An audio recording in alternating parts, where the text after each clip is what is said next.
Hello नमस्कार दोस्तों, मेरा नाम है कपिल और स्वागत है आप सभी का फॉर आपकी सक्सेस में। फ्रेंड्स, आज से हम एक नई सीरीज स्टार्ट करने जा रहे हैं जिसमें हम जनवरी से लेकर अब तक के सारे इंपॉर्टेंट करंट अफेयर्स को देखेंगे। तो ये वीडियो आपके आने वाले सभी एग्जाम्स के लिए काफ़ी इंपॉर्टेंट है, तो इसलिए आप इस वीडियो को शुरू से अंत तक जरूर देखिएगा, ठीक है। तो चलिए वीडियो स्टार्ट करते हैं। यहाँ पर हमारा पहला प्रश्न है, एक ज्ञान मित्र मोबाइल ऐप किसके द्वारा लॉन्च किया गया है?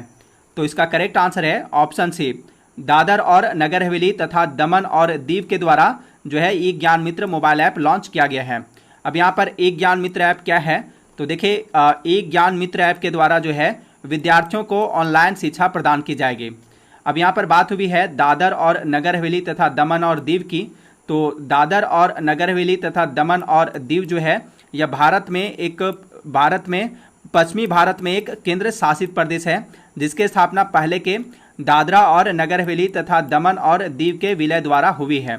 यह 26 जनवरी 2020 से अस्तित्व में आया है और इसकी राजधानी कहाँ स्थित है? दमन में स्थित है, ठीक है। दादरा और नगर हवेली तथा दमन और दीव की राजधानी कहाँ स्थित है? तो इसकी राजधानी दमन में स्थित है। नेक्स्ट क्वेश्चन है क्वेश्चन नंबर 2, 3 से 7 जनवरी 2020 के मध्य 107वें भारतीय विज्ञान कांग्रेस का आयोजन कहाँ किया गया? तो इसका करेक्ट आंसर है ऑप्शन बी, बेंगलुरु में। 107वें भारतीय विज्ञान कांग्रेस 2020 का आयोजन जो है कर्नाटक के बेंगलुरु शहर में आयोजित किया गया था। और इसका थीम क्या था? तो इसका थीम था विकास और प्रौद्योगिकी ग्रामीण विकास, ठीक है। और 3 से 7 जनवरी 2021 के मध्य 108वें भारतीय विज्ञान कांग्रेस का आयोजन कहाँ किया जाएगा? तो इसका आयोजन महाराष्ट्र के पुणे में आयोजित किया जाएगा, ठीक है। महाराष्ट्र के पुणे में आयोजित किया जाएगा। 107वें भारतीय विज्ञान कांग्रेस का आयोजन कर्नाटक के बेंगलुरु में किया गया था और 108वें भारतीय विज्ञान कांग्रेस 2021 का आयोजन पुणे महाराष्ट्र में आयोजित किया जाएगा। और इसका थीम क्या होगा? 108वें भारतीय विज्ञान कांग्रेस का मुख्य विषय क्या होगा? तो इसका मुख्य विषय है महिला सशक्तिकरण के साथ सतत विकास के लिए विज्ञान और प्रौद्योगिकी, इसका मुख्य थीम है। नेक्स्ट क्वेश्चन है क्वेश्चन नंबर 3, भारत के पहले चीफ ऑफ डिफेंस स्टाफ कौन बने हैं? तो इसका करेक्ट आंसर है ऑप्शन ए, बिपिन रावत, ठीक है। बिपिन रावत जो है ये भारत के पहले चीफ ऑफ डिफेंस स्टाफ बने हैं। अब यहाँ पर देखिए, बिपिन रावत जो है ये भारत के पहले और वर्तमान रक्षा प्रमुख या चीफ ऑफ डिफेंस स्टाफ हैं। उन्होंने 1 जनवरी 2020 को रक्षा प्रमुख के पद का भार ग्रहण किया है। इससे पूर्व वो भारतीय थल सेना में थे। बिपिन रावत 2016 से 2019 तक थल सेना के पद पर रहे। बिपिन रावत भारत के 27वें थल सेना प्रमुख थे, ठीक है। लेकिन अभी वर्तमान में ये जो है बिपिन रावत भारत के पहले और वर्तमान रक्षा प्रमुख या चीफ ऑफ डिफेंस स्टाफ हैं। नेक्स्ट क्वेश्चन है क्वेश्चन नंबर 4, अगस्त 2020 को संपन्न बेल्जियम ग्रैंड प्रिक्स 2020 का खिताब किसने जीता है? तो इसका करेक्ट आंसर है ऑप्शन ए, लुइस हैमिल्टन ने। अभी बेल्जियम ग्रैंड प्रिक्स 2020 का खिताब लुइस हैमिल्टन ने जीता है। लुइस हैमिल्टन ने मर्सिडीज के चालक लुइस हैमिल्टन जो है ये पहले स्थान पर रहे हैं। और मर्सिडीज के ही चालक वाल्टेरी बोटास जो हैं, जो कि फिनलैंड के हैं, ये दूसरे स्थान पर रहे हैं। जबकि रेडबुल के चालक मैक्स वर्स्टापेन जो है, जो कि नीदरलैंड के हैं, ये तीसरे स्थान पर रहे हैं। नेक्स्ट क्वेश्चन है क्वेश्चन नंबर 5, स्वामी विवेकानंद कर्मयोगी पुरस्कार 2020 से किसे सम्मानित किया गया है? तो इसका करेक्ट आंसर है ऑप्शन बी, जादव पायेंग को। स्वामी विवेकानंद कर्मयोगी पुरस्कार 2020 से जादव पायेंग को सम्मानित किया गया है। यहाँ पर देखिए, असम में वन संरक्षण में बहुमूल्य योगदान देने वाले फॉरेस्ट मैन ऑफ इंडिया के नाम से मशहूर पर्यावरणविद जादव पायेंग को स्वामी विवेकानंद कर्मयोगी पुरस्कार 2020 से सम्मानित किया गया है। तो आप यहाँ पर ध्यान रखिएगा कि फॉरेस्ट मैन ऑफ इंडिया के नाम से किसे जाना जाता है? तो वह जाने जाते हैं जादव पायेंग, ठीक है। जादव पायेंग जो हैं, इन्हें फॉरेस्ट मैन ऑफ इंडिया के नाम से भी जाना जाता है। और ये कहाँ से हैं? तो ये असम से हैं, ठीक है। असम में वन संरक्षण में बहुमूल्य योगदान देने के लिए इन्हें जो है स्वामी विवेकानंद कर्मयोगी पुरस्कार 2020 से सम्मानित किया गया है। जादव पायेंग को फॉरेस्ट मैन ऑफ इंडिया के नाम से जाना जाता है। यह पुरस्कार 2013 में पहली बार प्रदान किया गया था। स्वामी विवेकानंद कर्मयोगी पुरस्कार जो है यह पहली बार वर्ष 2013 में प्रदान किया गया था। कर्मयोगी पुरस्कार पूर्वोत्तर भारत के महान हस्तियों को प्रदान किया जाता है। नेक्स्ट क्वेश्चन है क्वेश्चन नंबर 6, IBM का नया CEO किसे नियुक्त किया गया है? तो IBM का नया CEO किसे नियुक्त किया गया है?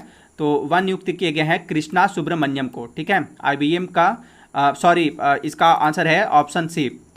IBM का नया CEO जो है, IBM का नया CEO अरविंद कृष्णा को नियुक्त किया गया है। ठीक है, अरविंद कृष्णा को जो है IBM का नया CEO नियुक्त किया गया है।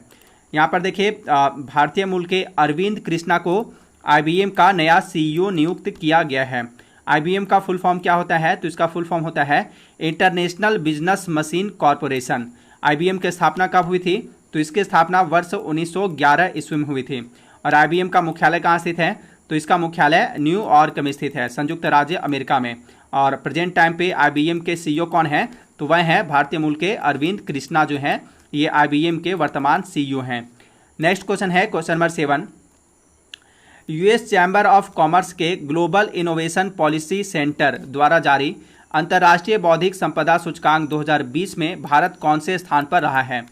तो इसका करेक्ट आंसर है ऑप्शन ए 40वां स्थान पर। ठीक है, अंतर्राष्ट्रीय US चैम्बर ऑफ कॉमर्स के ग्लोबल इनोवेशन पॉलिसी सेंटर द्वारा जारी अंतर्राष्ट्रीय बौद्धिक संपदा सूचकांक 2020 में भारत 40वां स्थान पर रहा है। 40वां स्थान पर देखिए, भारत अंतर्राष्ट्रीय बौद्धिक संपदा सूचकांक में 53 देशों में 40वां स्थान पर रहा है। 53 देशों में 40वां स्थान पर रहा है। इस वर्ष के सूचकांक की थीम क्या थी? तो इस वर्ष के सूचकांक की थीम थी आर्ट ऑफ पॉसिबल। ठीक है, आर्ट ऑफ पॉसिबल जो है इसका थीम थी। और इस सूचकांक में प्रथम स्थान पर कौन सा देश रहा है? तो वह रहा है USA। ठीक है, यूनाइटेड स्टेट्स ऑफ अमेरिका जो है इस सूचकांक में पहले स्थान पर रहा है। दूसरे स्थान पर UK यूनाइटेड किंगडम दूसरे स्थान पर है और तीसरे स्थान पर फ्रांस है। जबकि अंतिम स्थान पर 53वां स्थान पर जो है वेनेजुएला है। 2019 में भारत इस सूचकांक में 36वें स्थान पर था। नेक्स्ट क्वेश्चन है क्वेश्चन नंबर 8। मासिक धर्म स्वच्छता के बारे में जागरूकता फैलाने के लिए यूनिसेफ ने किस भारतीय को चुना है? तो इसका करेक्ट आंसर है ऑप्शन सी मानुषी छिल्लर को। ठीक है, इसका करेक्ट आंसर है ऑप्शन सी मानुषी छिल्लर को जो है मासिक धर्म स्वच्छता के बारे में जागरूकता फैलाने के लिए यूनिसेफ ने चुना है, मानुषी छिल्लर को। अब यहाँ पर देखिए 2017 में मिस वर्ल्ड का खिताब जीतने वाली मानुषी छिल्लर को मासिक धर्म स्वच्छता के बारे में जागरूकता फैलाने के लिए संयुक्त राष्ट्र बाल कोष यानी यूनिसेफ द्वारा चुना गया है। मानुषी छिल्लर प्रोजेक्ट शक्ति नामक मासिक धर्म स्वच्छता पर एक पहल का संचालन भी करती हैं। इस साझेदारी के साथ वह लड़कियों को मासिक धर्म स्वच्छता के बारे में शिक्षित करने और स्वच्छता सुविधाओं के निर्माण के प्रयासों को बढ़ावा देंगे। नेक्स्ट क्वेश्चन है क्वेश्चन नंबर 9। विश्व मासिक धर्म स्वच्छता दिवस कब मनाया जाता है? तो इसका करेक्ट आंसर है ऑप्शन बी 28 मई को। प्रत्येक वर्ष जो है विश्व मासिक धर्म स्वच्छता दिवस प्रत्येक वर्ष 28 मई को मनाया जाता है, 28 मई को। और इस बार की इसकी थीम क्या है? विश्व मासिक धर्म स्वच्छता दिवस 2020 की थीम क्या है? तो इसकी थीम है पीरियड्स इन पेंडेमिक। ठीक है, पीरियड्स इन पेंडेमिक जो है विश्व मासिक धर्म स्वच्छता दिवस का थीम है। नेक्स्ट क्वेश्चन है क्वेश्चन नंबर 10। पुस्तक द डेथ ऑफ जीसस के लेखक कौन हैं? तो इसके लेखक हैं J.M. कोएटजी। ठीक है, पुस्तक द डेथ ऑफ जीसस के लेखक कौन हैं? तो इसके लेखक J.M. कोएटजी हैं। देखिए वर्ष 2020 में पुस्तक द डेथ ऑफ जीसस प्रकाशित की गई है। कब प्रकाशित की गई है? द डेथ ऑफ जीसस पुस्तक जो है यह वर्ष 2020 में प्रकाशित की गई है। यह उनकी इस सीरीज की तीसरी पुस्तक है। वर्ष 2014 में उनकी पुस्तक द चाइल्डहुड ऑफ जीसस और वर्ष 2018 में स्कूल डेज ऑफ जीसस प्रकाशित हुई थी। दक्षिण अफ्रीकी लेखक J.M. कोएटजी ने वर्ष 2003 में साहित्य का नोबेल पुरस्कार जीता था।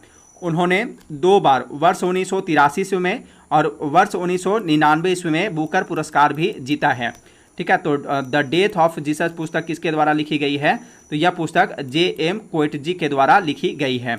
नेक्स्ट क्वेश्चन है G7 AI समूह में शामिल होने वाला अंतिम G7 राष्ट्र कौन सा है? तो इसका राइट आंसर है option A America. G7 AI समूह में शामिल होने वाला अंतिम G7 राष्ट्र अमेरिका है। ठीक है, अमेरिका। यहाँ पर देखिए G7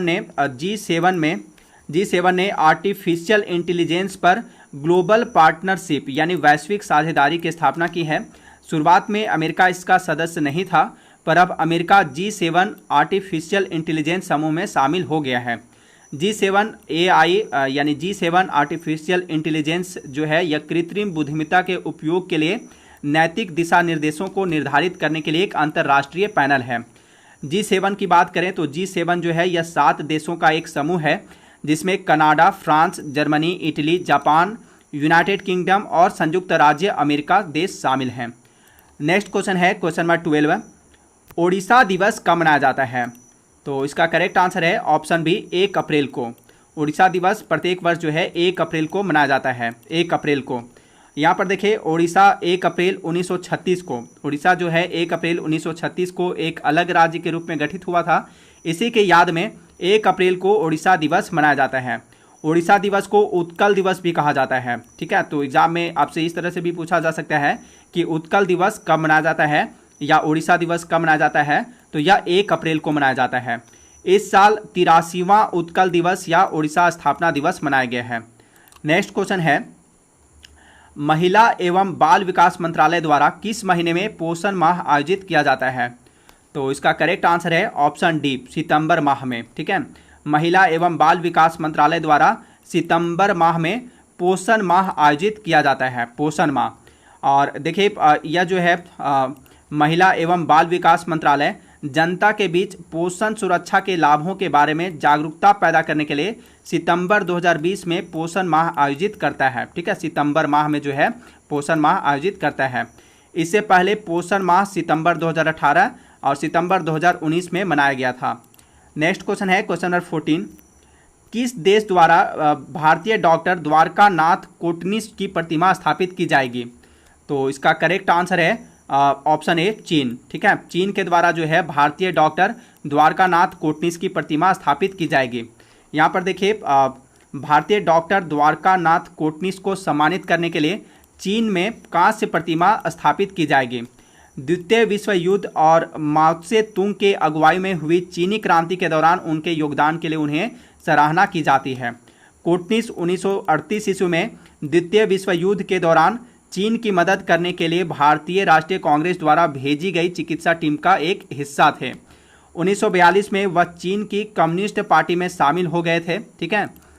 चलिए नेक्स्ट क्वेश्चन देखते हैं, क्वेश्चन नंबर 15 और इस वीडियो का लास्ट क्वेश्चन है, एशिया के लिए राष्ट्रीय स्तर पर निर्धारित योगदान परिवहन पहल को किस संगठन ने लॉन्च किया है? तो इसका करेक्ट आंसर है ऑप्शन ए, नीति आयोग ने, ठीक है।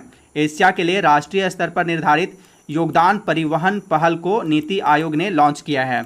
यहाँ पर देखिए नीति आयोग ने हाल ही में एशिया के लिए राष्ट्रीय स्तर पर निर्धारित योगदान परिवहन पहल NDCTIA लॉन्च किया है। गैस उत्सर्जन में कमी के उपायों के लिए तकनीकी सहायता प्रदान करने के लिए और परिवहन को डीकार्बोनाइज करने के लिए यह पहल शुरू की गई है। अब यहाँ पर बात हुई है नीति आयोग की, तो देखिए नीति आयोग जो है, नीति का फुल फॉर्म क्या होता है, सबसे पहले ये आपको पता होना चाहिए। तो नीति का फुल फॉर्म होता है national institution for transforming India, ठीक है, हिंदी में राष्ट्रीय भारत परिवर्तन संस्थान। तो नीति आयोग, इसकी स्थापना कब हुई थी? तो इसकी स्थापना 1 जनवरी 2015 को हुई थी, ठीक है। नीति आयोग की स्थापना 1 जनवरी 2015 को हुई थी। इसके अध्यक्ष कौन होते हैं? नीति आयोग के अध्यक्ष जो हैं PM होते हैं, ठीक है। भारत के प्रधानमंत्री जो होते हैं नीति आयोग के अध्यक्ष होते हैं। तो प्रेजेंट टाइम पे नीति आयोग के अध्यक्ष कौन है? तो वह है प्रधानमंत्री नरेंद्र मोदी, इसके अध्यक्ष हैं। उपाध्यक्ष कौन है? तो नीति आयोग के उपाध्यक्ष हैं राजीव कुमार वर्तमान में, और इसके वर्तमान CEO कौन है? अमिताभ कांत हैं। नीति आयोग का मुख्यालय कहाँ स्थित है? तो इसका मुख्यालय नई दिल्ली में स्थित है, ठीक है।